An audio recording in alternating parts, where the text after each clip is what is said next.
Are you looking for an athletic scholarship? You're in the right place. This is the Recruit Me Athletic Scholarship Podcast, the longest-running podcast on recruiting and athletic scholarships. We're here to help your family navigate the recruiting road all the way to an athletic scholarship. He's a recruiting expert and a dad of 2 college athletes. He has a wealth of experience to share. Here's Recruit Me CEO, Brent Hanks. Welcome to episode 346 of the Athletic Scholarship Podcast. The Athletic Scholarship Podcast is the world's longest-running recruiting education podcast. It is one of the many free and inexpensive recruiting education resources that RecruitMe provides. Go to the recruit-me.com website to get all the past episodes of the Athletic Scholarship Podcast, to sign up for the free Recruiting Power Pack and the free RecruitMe monthly newsletter. Also visit the RecruitMe Twitter page at RecruitMe13 and the Recruit-Me Athletic Facebook page. The cornerstone to RecruitMe is the RecruitMe 3.0 Athletic Scholarship System, which is only $39. You get access to a 200-page PDF manual, a workbook, and 2 worksheets. You get the 7 steps to an athletic scholarship and the 10 myths about athletic scholarships and much, much more. Go to recruit-me.com today.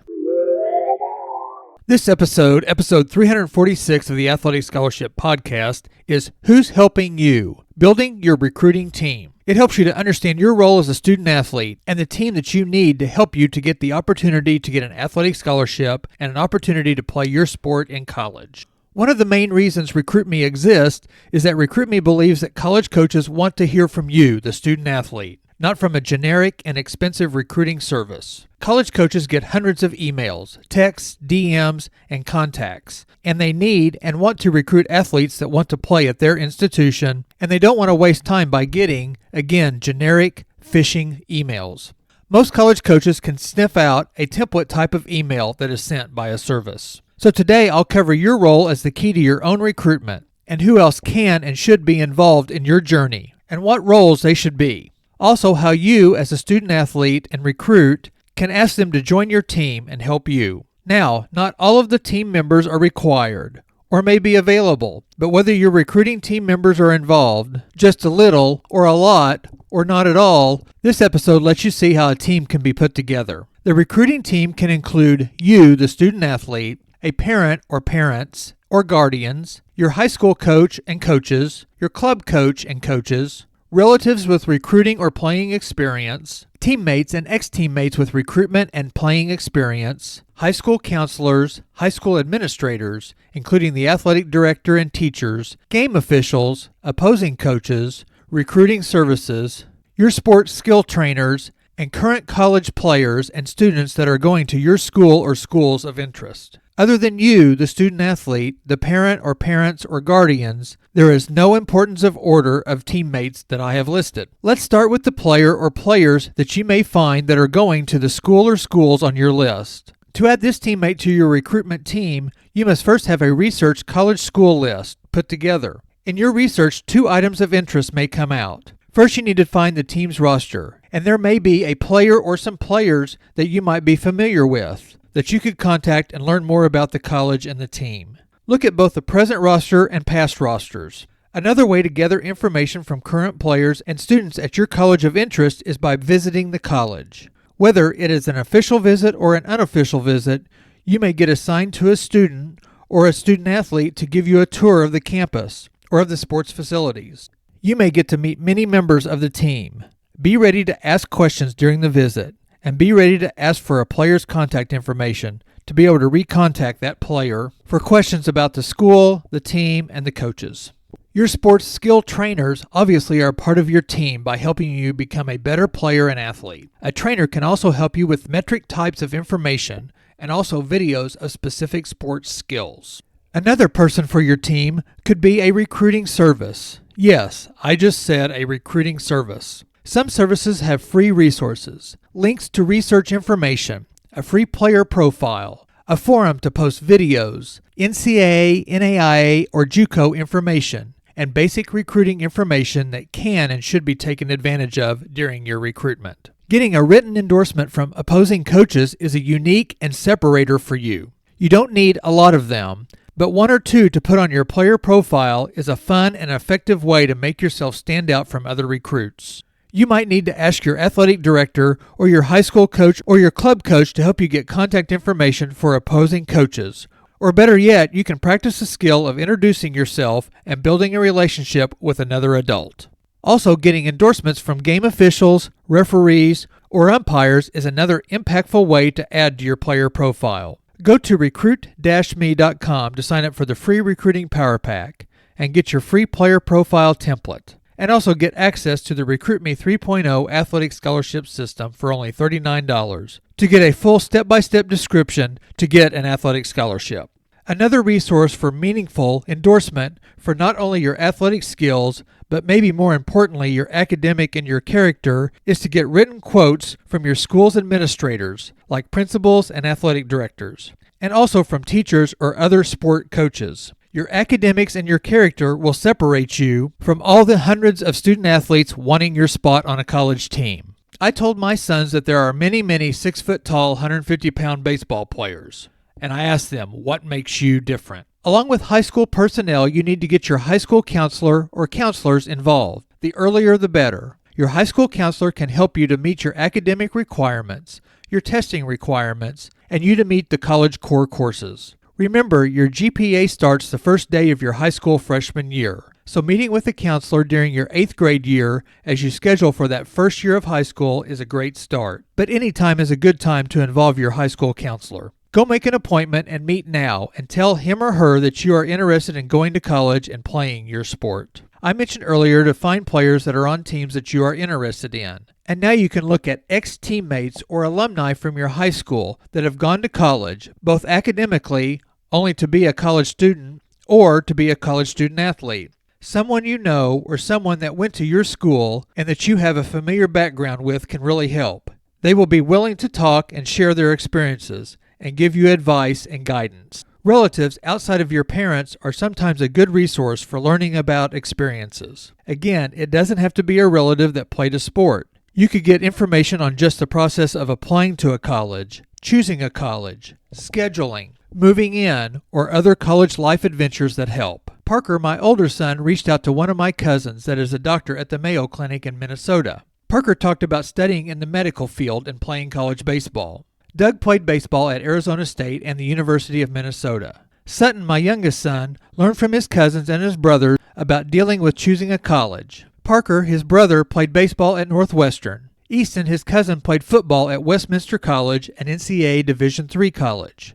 Olivia plays basketball at William Woods College, an NAIA school in the same conference as Sutton's Columbia College team. Most of the recruiting teammates that I have mentioned will vary based on your relationships and comfort level to reach out to them. The next 4 teammates make up the core of your team. Your club or program coach or coaches are a major factor and may help the most in your recruitment. Many club coaches, not all, but many, are more geared to the recruiting process. Club or off-season competition and schedules may be more conducive to college coaches seeing you perform live. High school seasons generally run parallel to college seasons, so it is hard for college coaches to see you play live in your high school sport. Local colleges may be able to catch a game live, but colleges may not have the personnel or the budget to travel long distances to see a high school game. Also, if you are attending a smaller high school, the competition may not be at a high level. College coaches want to see you participate against future college type of competition. Club competition lends to having a more consistent competition level and may put you in venues and tournaments that college coaches can get to during their off seasons. Some clubs attract players and athletes by helping players to get exposure to college coaches. A club may be able to show you where other student athletes that went through their organization have ended up in colleges, professionally, or even Olympic competition. Club coaches generally have contacts and relationships with college coaches that can really help you to choose the college that is a match for you. A good club organization can help you find the right level of play for a good college experience. Be ready to get into a straightforward and sometimes disappointing discussion that may tell you that you're not a Duke-level basketball player or a Pac-10 level gymnast or a Big Ten level volleyball player. I feel a good club coach will sit down with you and help you with your list of schools. Sutton took his list of 15 schools that he had researched to his club coaches, and they were able to give advice on that list. They advised us on some coaching changes, and some past experiences, both positively and negatively, with some of the schools on the list. They suggested a couple of schools to add to the list too. Sutton ended up researching and contacting one of the added schools, and with the club coach's recommendation to the college coach, Sutton visited the college, and he is now playing for them. One of the goals of RecruitMe is to have you develop a college list based on your parameters for a college experience that you want, and then take your list to your team of club coaches, high school coaches, and your parents to get input and to help you make a decision. Club coaches are one of the most prominent resources you can have. Use them to give you advice, but don't have them or expect them to make your decision for you. Again, your parameters, your research should guide you to your decision. Remember, you don't have to and probably won't check off every pre-decision parameter that you have. Changes can be made. They are your parameters. Parker met most of his parameters with his college choice, but his distance parameter got expanded as he moved his decision from a max of 5 hours from home to what ended up being 8 hours from home. If your club coach doesn't schedule an individual recruiting meeting with you, reach out to him and her for one. Your high school coach or coaches are a prime player on your recruitment team too. Again, there are some roadblocks to a college coach seeing you in high school games, but there are not obstacles for a college coach to contact your high school coach and getting a skills, a character, and an academic report from them. High school video is a major player for recruiting too. Many high school coaches have great contacts to coaches and also help with your recruiting process, but many don't. Yes, you need to go ask if your high school coach can and will help. So find out if your high school coach can and will help to be a part of your team. Your character is important to college coaches. They don't need a project or to babysit. And both your club coach and your high school coach see you in many different situations. They see you in leadership situations, your team interactions, and how you conduct yourself away from family and school friends. Your high school coach also sees you in the classroom, the lunchroom, and the hallways. College coaches will ask about your actions in these places too. They don't want to just know about you on the field or the court. And remember, most scholarship money comes from your academics, so your high school gives you the academic metrics that colleges need the most to give you money for college. Also, playing for your high school team gives you some high-level pressure situations. Rivals, student sections, newspaper, or news stations make high school sports different than 2 games a day off-season tournaments. Whether you play every down or every play in high school, or you are a platoon or bench player, your high school experience builds skill and character. Parker played almost every inning of high school and for every minute of high school basketball, and played in front of 5,000 and 8,000 fans in local basketball tournaments. And Sutton was a platoon outfielder his senior year and a JV outfielder his junior year, but was part of beating top teams from Oklahoma, Arkansas, and Missouri. He got 2 hits and scored 2 times in 1 inning against the number 1 team from Oklahoma in a win for his high school. Both the kids had different high school situations, but both of them went on and played their sport at the college level. So now your recruiting team needs to add the 2 last roster players, your parent, parents, or guardian, and you. The RecruitMe 3.0 system has a section on athlete and parent teamwork. The parent or parents need to be the administrator of your recruiting journey. The student athlete is the driver, and you, the parents, are the driving instructor. You can't drive the car, but you can hit the brake or grab the wheel occasionally. Parents get to make their own parameters and college school list, and the recruit needs to make his or her own parameters and college school lists. Both need to be open-minded and be able to listen to and to compare ideas. Early and often, these lists need to be discussed and updated. The final decision is the student athlete's. But student athlete, remember, you are going to need help with finances, even if you have earned a fully paid education through athletics and academic means. An adult's input and experience is needed throughout your process. Parents, you need to help organize and track communications. Proofreading and suggesting ways for the student athlete to express him or herself to a college coach is an avenue that parents can help with. Now, the parents need to let the student athlete express themselves to the coach, since the 4 or 5 years will be spent by the student athlete and the coach together. But the student athlete must allow the parents to help and suggest ideas.